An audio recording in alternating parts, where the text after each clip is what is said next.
Kuna wakati maisha hubadilika kwa sekunde chache tu. Jumanne Kayombo ni mkazi wa Mikese, Morogoro.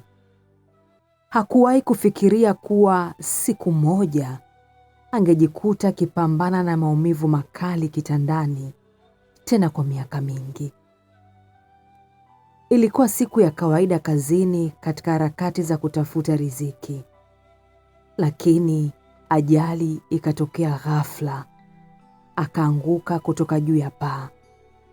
Athari yake ilikuwa kubwa. Jumanne alivunjika kiuno. Nilipata ajali, nitoka juu ya jengo. Mimi nilikuwa ni fundi ujenzi, nilikuwa nakaua. Nilipopata hiyo ajali ambayo ilinipelekea nikaa nimepoteza mawasiliano ya chini ya miguu, maana nilipata shida kwenye spinal cord.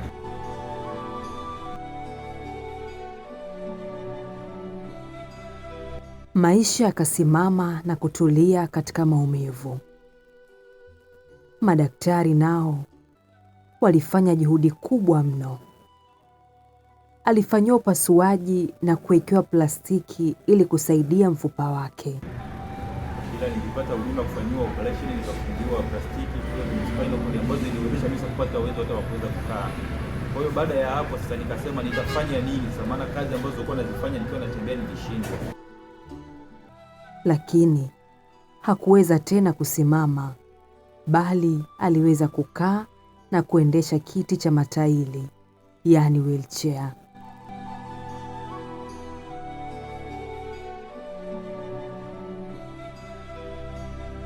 Safari ya kupona kwake haikuwa rahisi.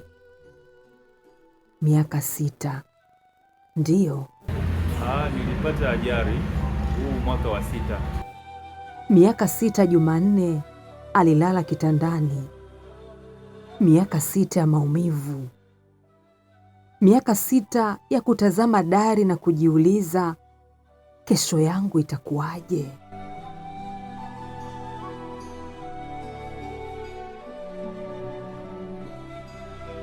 Pamoja na hali hiyo, familia yake bado ilimhitaji. Watoto walimhitaji baba yao. Watoto waliendelea kuita baba, ada, baba, sare za shule, baba, viatu, kila kitu aliambiwa yeye baba. Nyumbani palihitaji kiongozi. Maisha yalihitaji majukumu yake. Na marafiki wasiokuwa na imani walikimbia. Hapo ndipo mawazo mapya yalipozaliwa. Badala ya kukata tamaa, Jumanne alianza kuwaza, anaweza kufanya nini hata akiwa katika hali yake? Ndipo wazo la kutengeneza mkaa mbadala likazaliwa. Kwa hiyo baada ya hapo sasa nikasema nitafanya nini? Sasa maana kazi ambazo nilikuwa nazifanya nikiwa natembea nilishindwa. Kwa hiyo kabisa lazima kabisa niingie kwenye utengenezaji wa mkaa mbadala. Kutoka kwenye maumivu aligeuza changamoto kuwa fursa.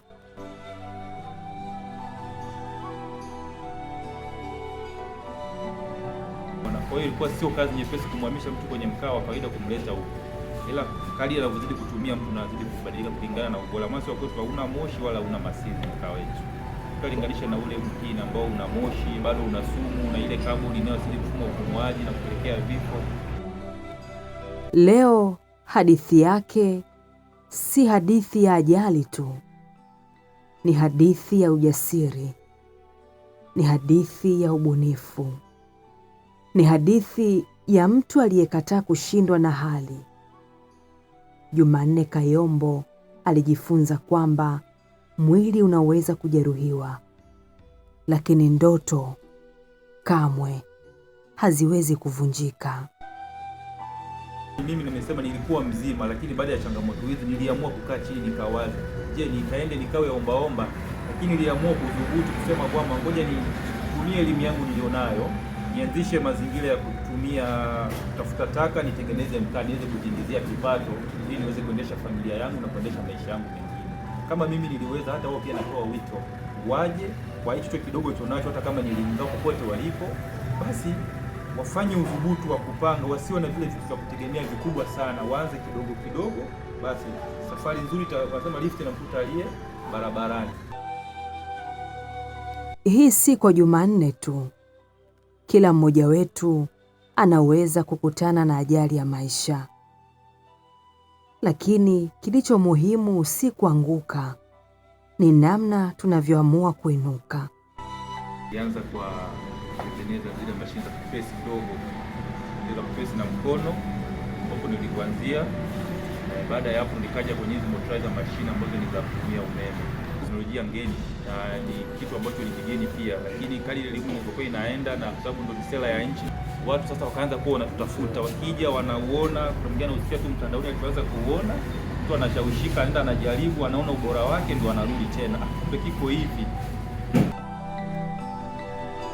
Hii ni hadithi ya nguvu, ni hadithi ya matumaini.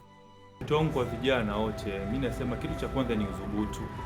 Maana unapokuwa umepata elimu na tayari una ujuzi, kwa hiyo ni udhubutu. Kwa mfano mimi kwenye nishati mbadala huko, mimi nawakaribisha sana vijana, hata kama ni sehemu popote kwa nchi au konani kokote kwa nchi, ni udhubutu. Sisi elimu ni bure, unajifunza na unaanza na hatimaye unafanikiwa, unapata nguzo na msingi wa kutoka. Maana pia kuna mifuko nafikiri ya vijana iko ya kutoka halmashauri, hata kama ni kijana amemaliza elimu yake, yuko sehemu changamoto ya mtaji, kuna 10% za halmashauri, hata mimi mwenyewe nimepata. Na pia kuna mikopo hata mingine ambao kijana, kama una wazo lako zuri na mpango wako mzuri ambao kabisa upo kiuendelevu, huwezi ukakosa capital ya kuanzisha unalotaka kufanya. Wito wangu kwa wale wanaotumia mkaa wa faida na kuni, kwanza wajue kwamba kwa sasa dunia iko kimapinduzi. Tunapoendelea kukata miti tunaharibu mazingira, na pia ule mkaa, kwa sababu unakuwa na moshi na unakuwa na sumu, sio mzuri. Maana leo utaangalia unapoteza afya yako kwa kitu hata kama ni cha 500, lakini kuna kitu ambacho ni bora na unakopika pasipo shida, iweje upoteze afya yako? Mimi naomba tu waachane yale mawazo tegemezi ya kulisi vitu, wajue kwamba sasa kuna nishati mbadala ambayo inatengenezwa kwa kutumia taka, inapatikana kwa bei nafuu na kwa bei ya chini, na haina madhara kiafya wala kimatumizi.